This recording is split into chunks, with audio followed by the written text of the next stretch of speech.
Hello friends, ಎಲ್ರಿಗೂ ನಮಸ್ಕಾರ.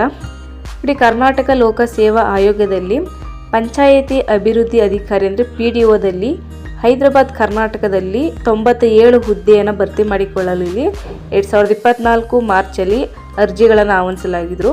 So ಈ ಒಂದು ನೇಮಕಾತಿಗೆ ಸಂಬಂಧಿಸಿದಂತೆ ಸ್ಪರ್ಧಾತ್ಮಕ ಪರೀಕ್ಷೆಯನ್ನು 2024 ನವೆಂಬರಲ್ಲಿ ನಡೆಸಲಾಗಿತ್ತಲ್ವಾ. ಸೊ ಇದೀಗ ಈ ಒಂದು ಹುದ್ದೆಗಳಿಗೆ ಸಂಬಂಧಪಟ್ಟಂತೆ ತಾತ್ಕಾಲಿಕ ಆಯ್ಕೆ ಪಟ್ಟಿಯನ್ನು ಇವರು ಹೊರಡಿಸಿದ್ದಾರೆ. ಓಕೆ, ಸೊ ಇದಕ್ಕೆ ಯಾರೆಲ್ಲ ಅಪ್ಲಿಕೇಶನ್ ಹಾಕಿ ಎಕ್ಸಾಮ್ನ ಅಟೆಂಡ್ ಮಾಡಿದ್ದೀರಾ, ನಿಮ್ಮ ಒಂದು ಸೆಲೆಕ್ಷನ್ ಲೀಸ್ಟನ್ನು ಇವರು ಬಿಡುಗಡೆ ಮಾಡಿದ್ದಾರೆ. ಓಕೆ, ಇಲ್ಲಿ ನಿಮ್ಮ ಒಂದು ಸೆಲೆಕ್ಷನ್ ಲೀಸ್ಟಲ್ಲಿ ನಿಮ್ಮ ಹೆಸರು ಇದೆಯೋ ಇಲ್ವ ಅಂತ ನೀವು ಹೇಗೆ ಚೆಕ್ ಮಾಡ್ಕೋಬೋದು ಅಂತಂದರೆ, ಇವರೊಂದು ಅಫಿಷಿಯಲ್ ವೆಬ್ಸೈಟ್ ಆದಂತಹ www.kpsc.karnataka.nic.in ಈ ಒಂದು ವೆಬ್ಸೈಟ್ಗೆ ಹೋಗಿ ನೀವು ನೋಡ್ಕೋಬೋದು. ಓಕೆ, ಇಲ್ಲಾಂದರೆ ನಾನು ಈ ಒಂದು ವಿಡಿಯೋ ಡಿಸ್ಕ್ರಿಪ್ಷನ್ಲಿ ಇದರ ಒಂದು PDF ಅನ್ನು ಕೊಟ್ಟಿರ್ತೀನಿ, ನೀವು ಕ್ಲಿಕ್ ಮಾಡಿ ಈ ಒಂದು ಸೆಲೆಕ್ಷನ್ ಲೀಸ್ಟಲ್ಲಿ ನಿಮ್ಮ ನೇಮ್ ಇದೆಯಾ ಅಂತ ನೀವು ನೋಡ್ಕೋಬೋದು. ಓಕೆ, ಇಲ್ಲಿ ಅಭ್ಯರ್ಥಿಯ ನೇಮ್, ಅವರ ರಿಜಿಸ್ಟರ್ ನಂಬರ್ ಹಾಗೂ ಅವರೊಂದು ಡೇಟ್ ಆಫ್ ಬರ್ತ್ ಮತ್ತು ಕ್ವಾಲಿಫಿಕೇಷನ್ ಹಾಗೂ ಗರಿಷ್ಠ ಅಂಕಗಳಿಗೆ ನೀವು ಎಷ್ಟು % ಅಂಕಗಳನ್ನು ಗಳಿಸಿ ನೀವು ಕ್ವಾಲಿಫೈ ಆಗಿದ್ದೀರಾ ಅಂತ ಇಲ್ಲಿ ಕೊಟ್ಟಿರ್ತಾರೆ. ಓಕೆ, ಸೊ ಇಲ್ಲಿ 97 ಕ್ಯಾಂಡಿಡೇಟ್ ಅವ್ರನ್ನ ಇವರು ಆಯ್ಕೆನ ಮಾಡ್ಕೊಂಡಿದ್ದಾರೆ. ಓಕೆ, ಸದರಿ ತಾತ್ಕಾಲಿಕ ಆಯ್ಕೆ ಪಟ್ಟಿ ಕುರಿತಂತೆ ಯಾವುದಾದರೂ ಆಕ್ಷೇಪಣೆಗಳಿದ್ದಲ್ಲಿ ಈ ತಾತ್ಕಾಲಿಕ ಆಯ್ಕೆ ಪಟ್ಟಿ ಪ್ರಕಟಿಸಿದ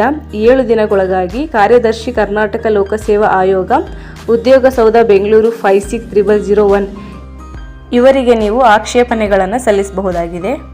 ನೀವು ಫ್ರೆಂಡ್ಸ್ ಯಾರೆಲ್ಲ ಇದಕ್ಕೆ ಅಪ್ಲಿಕೇಶನ್ ಹಾಕಿ ಎಕ್ಸಾಮ್ನ ಅಟೆಂಡ್ ಮಾಡಿದ್ದಾರೆ ಅವ್ರಿಗೆ ಇದನ್ನು ಶೇರ್ ಮಾಡಿ, ಅವ್ರು ಇದಕ್ಕೆ ಕ್ವಾಲಿಫೈ ಆಗಿದ್ರಲ್ವ ಅಂತ ಚೆಕ್ ಮಾಡ್ಕೋಬೋದು. ಓಕೆ, ಹೀಗೆ ಒಂದು ಹೆಚ್ಚಿನ ಇನ್ಫಾರ್ಮೇಷನ್ಗಳಿಗಾಗಿ ನಮ್ಮ ಯೂಟ್ಯೂಬ್ ಚಾನಲ್ ಸಬ್ಸ್ಕ್ರೈಬ್ ಮಾಡಿ, ಸಪೋರ್ಟ್ ಮಾಡಿ ಫ್ರೆಂಡ್ಸ್. Thank you.